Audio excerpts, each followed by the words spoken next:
léegi lan mooy ndey nga jéngu yow yéeg bato def ci lu ne, def ci ay ñetti weer, def ci weer, def ci 15 jours, def ci une semaine, gis ay malaaka ci biir géej gi, gis ay jinne, gis ay rab, ay dëmm, nga ne dafa am lu la metti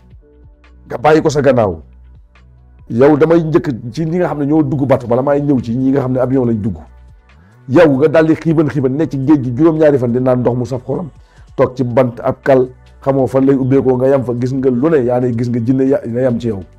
gis nga malaaka na yam ci yow. waaye léegi nga jaayante yow ba dugg Europe, nga jaayante ba dugg fii ci Latine bi ci ay gaalam yu kenn xamut, suñu borom léegi jox la xéewal ne la yegsi nga, tubaab bi nga doon wër, tubaab baa ngi noonu, nga jël sa àdduna daal di koo fowee ba kañ ba kañ. surtout li ngeen nekkee léegi dafa gën a ràngati ko jeunes yi ñëw ne cëpp ci dëkk mel ne yow da ngaa xamul tubaab wala da ngaa xamul jigéen ju xees, dem wutug màggat dëkk ak moom mu lay utiliser, bu contrat bi motee sa doole jeex nga amal ko. léegi ngeen topp affaire boobu def ko vie, waxoo ñeenti borno yi sam noona nga toog de, sam noonu ma nga toog njëriñ di la xaar, xuloo ak maçon bi, comme par exemple tey xuloo ak Saliou Mangane, xuloo ak tey Fallou Diakhaté Kanka Yiriba, kon léegi ban sens la am? léegi nga wëlbati ko amuloo say mbokk njëriñ, amuloo kenn njëriñ, sa parents yi ne fële am yaakaar, ñii jaayab terrain, ñii dem lépp jaaykatub Kanka Yiriba, kii dem lépp waa ji ca Western Union ba, ñu dajal lépp jox la ko nga dem topp màggat goo xam ne sa yaay ji la jur moo ko mag. yéen fit wi ngeen am ab yabaate la, yabaate gi ngeen nekkee ci dëkk bi, jàpp maire yoo xam ne puus mu tàkk puusut du tàkk, doo ko fa ba, loo fekk mu gaare ba ne tënge batterie bi doxut, doo ko fa ba, loo ko jëlee di ko cargué, te yéenay cargué maire yi, cargué ko jox ko doole, maire bi commencé jóg di soli fiso bokk, bu musique bi dawee nii mu fecc jëm na le, nga ne yaa ngi bége, looy bége, fekk batterie bu ne tañ planté jël rek sànni ca mbalit ma, nga ne mukk da nga ko chargé en cufaare ko ba batterie ba am maas. yéen lii lan la? gone yaa ngi nii wecci gi 20 ans 18 ans fereex ko wala yoo xam ne batterie plein lañ yor, seen batterie 100% la du wàcc journée bi. mais yow maire yi boo tëddee ak ñoom tey suba falaaw, suba mën naa doon mi-temps, ay raay lay doon ak i fóon, parce que xam na la ko ca fekk. dem leen jël seen doole ji jox ko ci gone yi gañe, wala ngeen ba doole ji ngeen di joxe te xëy liggéey, ñu dellu Sénégal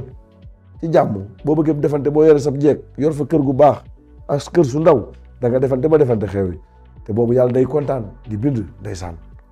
ngay li ci rek mu jël xalima bi, xol bi sedd rek xam ne tout est légal, moom moo ko daganal. nga ñëw nag jël sa yaay Kumba Njaay fii mu te dee la ba nga ne ngañang nga dee ñu tiim naan waaju baax. foo baaxee jàpp katu meer bee kacca pa wëyu bi wan say mbokk gannaaw dem dëkk ak tubaab takkoo demoo jumaa ja demoo fenn, te ku wax dee moo fi bari, li dem jumaa ja li demut jumaa ja ko ëpp. sëriñ saa ngi nii di takk ñaari mbuusu tànkal la xaw ma ak sagaru weccet nga dëkk ki tubaab, faale woo sa baay, faale woo sa nijaay, faale woo sa mag, faale woo sa rak, say morom sax faale woo leen. dëkk ak tubaab fii yomb na suñu Latine bi. bu dee nag Europe nag moom maire yi la moom, Europe moom maire yi, surtout côté Allemagne boobu nga xam day sedd, maire yooyu ay ci gone. Allemagne boo fa duggee da nga naan mar day taali. sinon gis nga frontière am bi moo ko ndeysaan Hollande, soo jógee Amsterdam ndeysaan Rotterdam, diggante boobu ak Allemagne xam nga soriwut matut 1 heure de temps, foofu maire dañ lay njëkkante, dañ naan ay waaye doomu jàmbur ju perte jaa ngi nii, jël la tëddee la ba say ngaam woowu nga muyu industrie mooy mbedd mi ci kaase bi, industrie muy mbedd mi a fooy daa foori kolioné, parce que mënatoo yéeg mënatoo wàcc, mënatoo bés mënatoo daanu, nga commencé sol ay jaquette 3 quarts yor sa caro, ñu naan ko carigno yi lan caro àndandoo bi mooy li am pneu yi, def ci sa ñetti kos ak sa yooyu di diiri fu la guddi fekk nga tëdd, nga teg ko fan. ñu naan Sénégal laak du sénégalais, fekk c'est trop tard, ñu yenu la yóbbu Sénégal, amuloo benn njëriñ Sénégal, ba jaaw ba weex tàll pour nga yëkkati bant da nga naan mon frère par favor yow looy def da nga naan s'il te plaît. léegi nag nga dem Sénégal toog nag yàlla boo dem ci kër ga nag uuf leen fekk leen ñu nekk ci kilo problème, nga ñëw tegaat leen double ko ñu lay lekk ka bës ka këlan fekk yow liggéeyoo ko fa.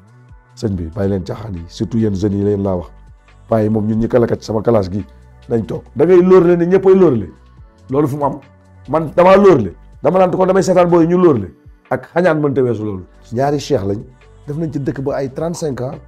Ousseynou def na fa 35 ans rek ñëw def 30 ans, ñu ne ñoom Pikine lañ dëkk, bu ñibbee sax xamuñu fuñ dëkkati ci Pikine, te loolu lan moo ko waral ci industrie la leen gaayan bi fekk jël leen, ñu ne bëgg nañ ñibbi mais bu ñibbee fuñ jëm. yéen a ngi dégganteeg ñooñu, kenn ki ne non moom ça fait 16 years kii at ak juróom benn déggut waa kër ga, ku mag ki moom nee na moom bàyyi na plus de 21 years nee na 21 ans yu mu wootee tout Sénégal keroog damay xool documentaire ba mu yàgg Ousseynou ak Assane la ay gars yu njool Pikine lañ dëkk ci liñ wax quoi ñoom xam nañ ne waa Pikine lañ waaye amatuñ fa famille xamuñ seen famille fan lañ posé parce que li ko waral mooy xam nga dóoroo fay woo daf ci am ñoo xam dañoo am fulla am na ñoo xam ne gëm nañ yàlla tukki nag mu neex ci loxo yàlla la tukki mu naqari ci loxo yàlla mais yow gëmal sa bopp am nga tuuti gëmal sa bopp am nga lu bari gëmal sa bopp mais ñëw rek bàyyeeku ne ci sa bakkan dëkk ak tubaab di fanaanoo moom nga ne doo ko takk di doomu jullit màggal guñ dem fekk la nga yorob kaala yorob kurus ñemee nag ne kuy sëy la looy wedd yow lu mu guddi guddi boo weddee da nga yegg weddanti bu ñu sonal yow koy takkal karawaat rek boo ñëw indil ñu ma dem ci màggal gi rek ñoo xam ne yaa ngi ci nekkal ko ci léegi nag boo fi jugee am nañ droit ne waaju kii dafay dëkkoon ak tubaab takk ko guddi takk ko bëccëg am na ci bant te mi ngi nii nee na kenn dugg ci vie privée am mi ngi nii nag dee xamuñ lu muy fekk yàlla na ko yàlla yërëm daal lañ ciy teg man de loolu laa ciy teg waaye nag daal yaa ngi dem xam nga li ngay yóbbu soo ma dégloo xol rek day mel ne kon gisutoo dara fii lu fi jag sama borom la lu fi jàggati man la man doomu aadama rek laa mais li ne ci man maa ko gis li ma dund ma ne lii bu dee maa ngi dund de yàlla may ma kàttan ak wër kan mi moom bu soobee yàlla naa ko fat parce que tamit wax dëgg yàlla ba ma génnee ñoom waroon a dajal ñu génneel ma kan gi dajewu ma ak ñoom man maa sama life yëpp man maa ko yedd sama bopp amul benn grand bu ne ma kii kat sama boy la maa ko mos a indi ne ko teg naa ko ci raay ba ki ma dalal fii mosumaa wax ne ma gars yi doxeel nii déedéet suma life yëpp maa ko fayitin mais rek après laa gis ne non lii nan moo tax di wutal xale yi ku leen waxal wala ku leen jege wax comme que man nee nañ sañ wax laa d'accord je suis direct je suis franc kon nag léegi man li may jël ma di ko séddale fépp